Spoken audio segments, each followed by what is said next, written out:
បច្ចុប្បន្នខ្ញុំមានកូន3នាក់ទាំង3នាក់គឺមានបញ្ហាអូទីសឹមទាំង3នាក់សួរនាងខ្ញុំឈ្មោះកាំងសុភាជំរាបសួរខ្ញុំឈ្មោះខាត់សុភីជាកសិករនៅភូមិតវែងឃុំតវែងលើស្រុកតវែងខេត្តរតនគិរីបច្ចុប្បន្នខ្ញុំមានកូន3នាក់ទាំង3នាក់គឺមានបញ្ហាអូទីសឹមទាំង3នាក់ខ្ញុំសម្គាល់ឃើញកូនទី1របស់ខ្ញុំមានបញ្ហានៅអំឡុងអាយុ3ឆ្នាំជាងគឺគាត់មានកាព្យាយាថ្លៃគាត់ប្រឡោះដែររបស់ជើងគាត់ស្រែក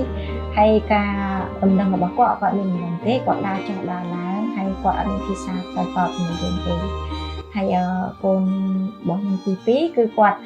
មានអាយុ2ឆ្នាំហើយភាសារបស់គាត់អត់ទាន់បានបញ្ចេញទេហើយគាត់តែងតែអង្គុយម្នាក់ឯងគាត់ចូលរួមជាមួយមិត្តភ័ក្តិរបស់គាត់ទេគាត់លេងជាមួយគេទេហើយចំណោមមនុស្សចាស់គឺគាត់អត់ចូលរួមទេហើយចំណែកកូនរបស់ខ្ញុំទី3គឺគាត់អំឡុងពេល2ទៅ3ឆ្នាំគឺគាត់មិនមានកាព្យាយាទេប៉ុន្តែដល់ចូលអាយុ4ឆ្នាំគាត់ចាប់ដើមមានកាព្យាយារបស់គាត់ផ្លែកច្រើនដូចជាការទៅរៀនសាលាជាមួយក្មេងទូទៅគឺគាត់មិនមានដំណឹងក្នុងការអង្គុយរៀនទេព្រោះគាត់អង្គុយរៀនបានតែ4-10នាទីគាត់ដើរចុះដើរឡើងហើយកាព្យាយាគាត់មួយទៀតគឺគាត់ប្រឡោះដៃប្រឡោះជើងហើយគាត់ដាក់អវ៉ង់គឺគាត់តែពេលគាត់ខឹងគឺគាត់តប់ក្បាលខ្លួនឯងបាយក្បាលខ្លួនឯងចាបញ្ហាដែលខ្ញុំមុននឹងចូលរៀននៅសាលាហុងគីខ្ញុំជួបបញ្ហាជាច្រើនដំបូងឡើយគឺខ្ញុំនាំកូនទៅដាក់នៅសាលាឯកជនប៉ុន្តែដោយសារខ្ញុំចូលសាលាជាច្រើននៅពេលបដិសេធថាកូនខ្ញុំមិនអាចចូលរៀនជាមួយក្មេងទូទៅបានទេហើយពិបាកគ្រប់ក្នុងការរៀនបងមានបញ្ហាជាច្រើនដូចនៅផ្ទះខ្ញុំលក់ដូរពីច្រើនដូចថាគាត់ទៅរឿងកូនគេដែលគាត់មកទិញអីហ្នឹងដូចថាគាត់ទៅគាត់ច្រើនអីចឹងទៅឬគាត់រំភើបគាត់ចេញកាយវិការខុសប្រក្រតីហើយមានពាក្យជាច្រើនដែលនៅជុំវិញមជ្ឈដ្ឋានដែលខ្ញុំរស់នៅហ្នឹងគឺអ្នកខ្លះគាត់និយាយមកខ្ញុំថាកូនបែបហ្នឹងមិនក៏មិនយកកូនទៅមើលហេតុអីគាត់ទុកកូនបែបហ្នឹងឬអ្នកខ្លះគាត់និយាយថា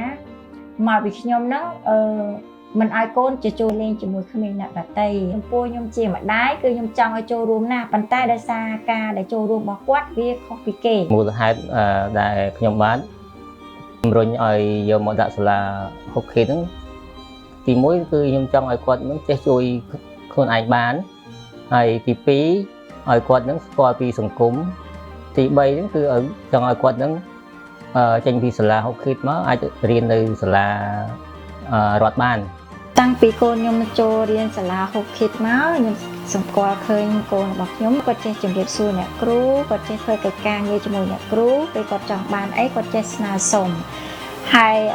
កាត់បន្ថយការឆេវឆាវគាត់ចង់អារម្មណ៍បានច្រើនហើយចេះWi-Fi ចេះបាយពេលជំរាបមកផ្ទះគាត់ចេះជំរាបលាអ្នកគ្រូថាយើងនិយាយមួយគាត់មិនសូវស្ដាប់ឥឡូវគាត់អាចស្ដាប់បានច្រើនជាងមុនក្នុងការជួយកូននៅផ្ទះបន្ថែមលោកគ្រូអ្នកគ្រូនៅសាលាហូបខេតគាត់បានឲ្យយោបល់មកខ្ញុំនៅការបង្រៀនកូននៅផ្ទះទី1មានកំណត់ទីតាំង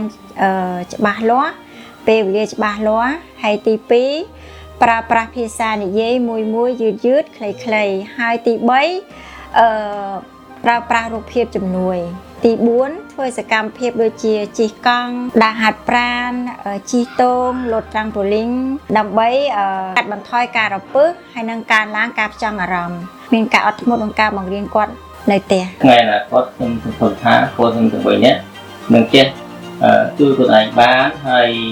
មានការងារធ្វើចូលរៀនក្នុងសាលាជាមួយគេបានសំខាន់បំផុតគឺគាត់ទៅក្នុងសង្គមដូចគេឯងបានគឺប៉ុណ្ណឹងគឺខ្ញុំអរគុណចំពោះផលវិបាករបស់ខ្ញុំក្នុងការស្វែងរកជំនាញមកជួយកូនគឺទី1ខ្វះព័ត៌មានហើយទី2តំបន់ដាច់ស្រយាលទី3ពិបាកក្នុងការធ្វើដំណើរទី4ជីវភាពតែម្ដងជាចុងក្រោយនាងខ្ញុំសូមផ្ដាំផ្ញើទៅអាណាព្យាបាលទាំងអស់ដែលគាត់មានបញ្ហាកូនដូចជាខ្ញុំអញ្ចឹងដូចយឺតការភាសាការនិយាយយឺតការតំណាក់តំណងឬក៏មានអាកប្បកិរិយាប្លែកៗសូមជូនកូនមកអន្តរាគមន៍នឹងអ្នកជំនាញតាន់ពេលវេលាដូចជាការគាត់នៅក្មេងខ្ចីដូចថា2-3ឆ្នាំយើងជួយគាត់បានណាពេលគាត់ធំយើងពិបាកតិចហើយក៏ផ្ញើទៅជាជនទូទាំង ប្រទេសកម្ពុជាសូមក៏មានការរើសអើងចំពោះក្មេងអូជីសាមអីដោយសារគាត់មិនដឹងការតំណាក់តំណងក្នុងសង្គមទេដូចជាការចេញក្រៅគាត់មានកាប់កិរិយាប្លែកដូចជាគាត់រលាស់ដៃរលាស់ជើងឬគាត់ក៏ស្រែកឬគាត់ក៏រុញគេឬក៏ទាញគេអីចឹងណាសូមកុំឲ្យមានការរើសអើងចំពោះគាត់អីដោយសារអាកប្បកិរិយារបស់គាត់ដែលចេញមកគាត់មិនដឹងទេគាត់មិនដឹងការតំណាក់តំណងខាងក្រៅយ៉ាងម៉េចទេ